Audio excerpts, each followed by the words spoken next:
Information is coming to light in the sexual assault scandals at Michigan State University involving two prominent members of the staff. The high-profile cases involving Larry Nassar and William Strampel led to a shakeup of leadership at MSU and internal investigations. Jason Colthorpe is live with what's in a new report. And Jason, a big question has long been who knew what and when.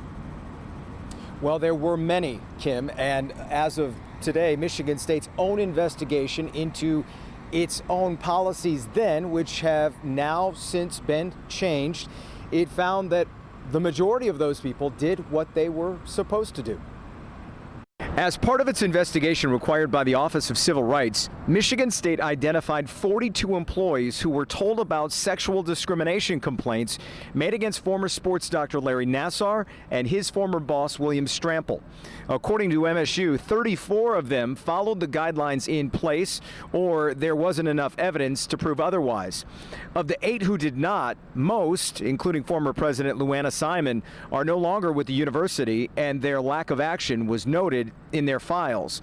There was no mention of any violations rising to the level of being criminal. Even more notable are the results of the No More at MSU campus-wide survey from March.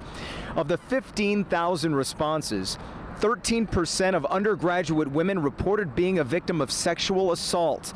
27% of undergraduate women reported having been sexually assaulted at some point in their career at MSU.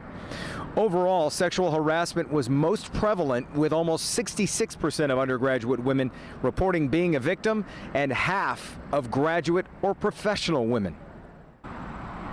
A comparison of those numbers, by the way, to other universities, there was a survey of about 9 other universities. Michigan State is about 3% higher in those categories than the other ones. And if there is a silver lining to that survey, it did find that groups that have been compartmentalized by all this, women, bisexual and transgender people, people with disabilities, they all feel that they are more likely now to report an incident of sexual violence. Reporting live, Jason Colthorpe, Local 4. Okay, Jason, thanks.